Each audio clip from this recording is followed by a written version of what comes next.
En los protagonistas de hoy vamos a estar hablando cuándo podemos detectar que un niño está realizando un berrinche o tiene llantos continuos y lo relacionamos con un llamado de atención por algo que nos quiere hablar o decir o contar o pedir, y cuándo en realidad es una enfermedad. ¿Cómo se distingue? Estamos en compañía de Cecilia Di Virgilio, psiquiatra infanto-juvenil, para hablar de este tema. Ceci, ¿cómo estás? Bien, ¿cómo estás, Sandra? Bueno, ¿es difícil distinguir la situación en los niños? Y sí, por ahí lo primero que hay que tener en cuenta es que todo llamado de atención no deja de ser una conducta que expresa un niño diferente a lo que venía haciendo, algo que es, podemos decir, llamativo o fuera de lugar o no acorde a lo esperado. Entonces uno ahí, bueno, detecta algo que podría ser un llamado de atención o, como dijiste vos, algo que tenga que ver con una problemática un poco más determinada. Bien, pero para que un Sí, papá, una mamá sí. pueda darse cuenta y hacer una consulta al médico, ¿qué tendría que suceder? Y bueno, por eso, que detecten algo que les haga sospechar que algo no anda bien, que Ujú. podría ser un cambio en la conducta, Sí, berrinches desmedidos, sin una causa que uno puede identificar determinada. sí. Eh, Muchas veces también uno puede notar cambios en el humor. ¿Cómo notamos cambios en el humor en un niño? Bueno, no solo a través de angustias o tristezas o caprichos o berrinches donde hay un llanto ya, digamos, más angustioso, podemos decir, de por medio, sino muchas veces también con irritabilidad. Ujú. Muchos cambios del humor de los niños aparecen con irritabilidad, con sentirse irritable, malhumorado y con somatizaciones. Son Ah. las dos, digamos, dos síntomas que son más característicos en niños, que tienen que ver con un humor, con un ánimo bajo, digamos. Cuando hablas de somatizaciones, haces referencia puntualmente a lo que tiene que ver con dolores estomacales, algún malestar en cuanto a dolor de cabeza, algo que sea recurrente en el chico. Exactamente, y lo que vos dijiste es tal cual. Los síntomas más frecuentes, las somatizaciones más frecuentes en los niños, que Ujú. son motivo de consulta pediátrica más que el especialista, son los dolores de cabeza, las cefaleas y los dolores abdominales. Dolor Bien, abdominal recurrente es también un síntoma muy frecuente de consulta en pediatría, claro. al pediatra directo, porque bueno, obviamente les duele la panza, es un dolor generalmente en el centro del abdomen, inespecífico, mucha angustia, mucho componente de angustia de por medio, o Ujú. sea, también, entonces, bueno, ahí el pediatra tiene que detectar si tiene que ver con algo que merece ser estudiado clínicamente, ¿no? Sí. Tanto la cefalea como los dolores abdominales recurrentes, o que tenga que ver más con un componente emocional. A la vez, somatizaciones pueden ser variables, ¿no? Sí. Pero las más frecuentes son esas dos que nombramos. Ujú. Otra de los llamados de atención posibles eh, también puede ser cuando, por ejemplo, la ingesta de algún fármaco. Ujú. Esto hay que tenerlo en cuenta, eh, porque a veces, bueno, uno encuentra que un niño o un adolescente se tomó, qué sé yo, fue a donde guardan los medicamentos los papás Sí. y se toman una o dos pastillitas, aunque sea de, no sé, aspirinetas, por decirlo así. Sí. Y en general esa conducta, en general, es minimizada, porque dicen, bueno, no es nada. Pero hay que ver también qué hay atrás de eso, Ujú. porque ¿Por qué lo hizo en realidad, no? exactamente, pues eso es un gran llamado de atención. Bien. Porque, bueno, porque algo quiso decir, por algo lo hizo. Podría el niño decir, no, me dolía mucho la cabeza y me tomé 3. Eso también suena raro. Como para resolverlo solo, digamos, ¿no? Claro, para no buscar, para ir a ver, digo, uno tiene que tratar de hacer, por ejemplo, una lectura amplia de la situación. ¿Qué quiero decir? No quedarse con el hecho en sí y por ahí retarlos. Ah, Claro. pero ¿por qué hiciste eso? Esto está mal, no tendrás que haber dicho. Eso cierra lo que es la posibilidad de que el niño se exprese. ¿Eh? Uno tiene que estar, ya te digo, atento a estas cuestiones. Otras que ya también se dan, lamentablemente, bueno, no solo en niños, también mucho en adolescentes, es el tema de la alimentación. Uno tendría Ujú. que ver como llamado de atención también cuando empieza a dejar de comer o dejar de comer lo habitual que estaba comiendo. ¿Se entiende? Sí. O, por ejemplo, lo opuesto.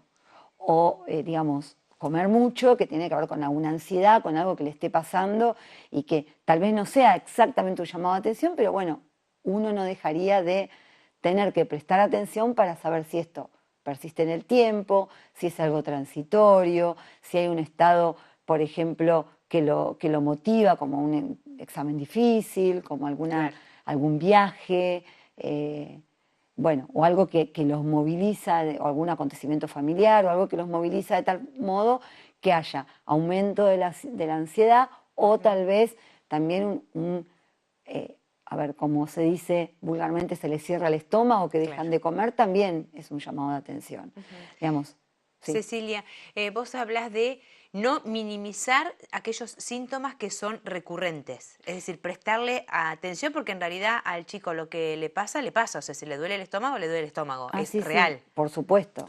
Entonces al primero que hay que dirigirse es al pediatra, al pediatra que, digamos, ¿por qué al pediatra? Porque precisamente es el pediatra quien puede, digamos, también discernir si esto tiene que ver con algo, digamos, orgánico directamente o si hay un componente emocional. Eso el pediatra que conoce al niño, a su familia, puede detectar si algo puede estar pasando, puede dar un consejo a la madre, al padre, puede hablar con el niño, puede remitir a un especialista si lo considera necesario también. Cecilia, ¿y qué es lo que le aconsejas a los padres para tener como mejor diálogo con los chicos, como para tratar de detectar qué es lo que está sucediendo? Y bueno, yo siempre recomiendo, que no es fácil muchas veces, detenerse un poquito a pensar antes de actuar así como impulsivamente o rápidamente, o caer en un reto, o caer en un enojo por la situación, porque esto es a veces la respuesta natural que sale ante una situación así.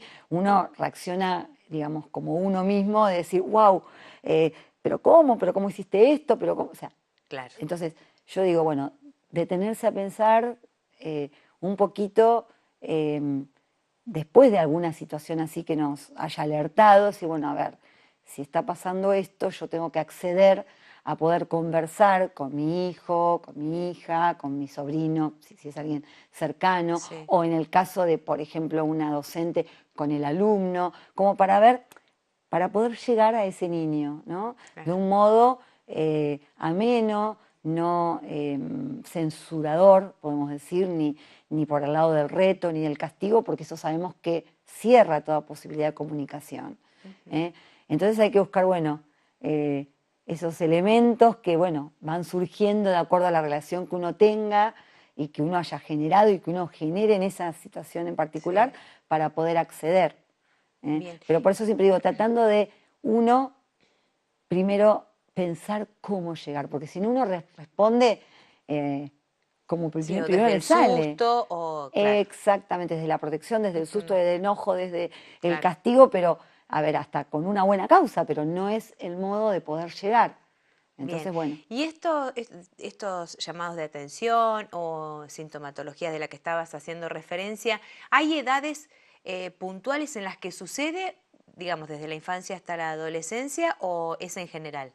¿No es que es de 6 a 8 o de 15 a 16? Yo creo que son diferentes los llamados de atención. Cuando los niños son pequeños también llaman la atención muchas veces, buscando el límite, midiendo hasta dónde pueden llegar. Es parte, hasta yo diría, de la constitución subjetiva propia, digamos, de cada niño, ir probando límites, ir haciendo cosas que, digamos, de modo inconsciente, ¿no? El desarrollo mismo de llamar la atención de los papás, a ver cuán atentos están a uno y cuánto límite nos ponen y cómo vamos creciendo. Y después, como ya te decía, cuando hay algo que realmente se desajusta a lo esperado, en la etapa escolar es muy común los problemas de conducta en la escuela o los problemas de aprendizaje también. Porque a veces un problema de aprendizaje, un niño que venía con un buen rendimiento escolar y cayó, sin una causa justificada. Me refiero a que no ha podido estudiar para un examen porque, no sé, porque ha estado enfermo o porque ha estado de viaje, o no es solamente un examen, sino como que se viene repitiendo, y bueno, una baja en el rendimiento escolar también puede ser un llamado de atención. Algo en ese niño no le permite funcionar de un modo habitual, y bueno, y probablemente pueda tener que ver con algo que le esté pasando. Claro. Lo mismo si estaba acostumbrado, por ejemplo, a realizar deporte o a que le guste, digamos, la vida social, ir a los cumpleaños, no ir a los cumpleaños. Entonces, bueno, cuando dejan de hacer algo que habitualmente el niño suele hacer y uno lo ve o enojado, o apático, o irritable, o triste, también hay que estar atento. Y lo primero, como siempre trato de sugerir, es el diálogo. Bueno, Claro. acercarse, buscar el momento justo de acceder a un diálogo y ver qué puede estar pasándole, si hay alguna preocupación que está teniendo, si hay algo que realmente está pasando en la familia, poder conversar, bueno, cómo te está afectando esto, hay algo que quieras contarle a mamá, a papá, hay algo Sí, que pueda acercarse desde diferentes ayudarte, lugares, claro, acceder. eh, y ya te digo, si son síntomas, también, bueno, poder consultar al pediatra y ahí remitirá o no al especialista, ¿no? Porque no Claro. siempre uno va al psicólogo, Sí, tiene que por, ser como algo muy notable o llamativo, ¿no? claro, en general sí es algo que se nota en la escuela, por eso digo, a veces las escuelas son las que detectan que un niño cambió o Claro. algo está, o sospechan algo que pueda estar pasando, y es la escuela la que comunica a la familia. Entonces son distintas formas de poder, bueno, detectar posibles manifestaciones, que hay que ver, como decíamos al principio, si son cuestiones pasajeras o llamados de atención, Claro. o cuestiones que podían corresponder a alguna problemática determinada. Y Estar ahí sí, alertas. estar alertas. Gracias, Ceci. Bueno, gracias a ustedes. Hacemos una pequeña pausa y ya venimos.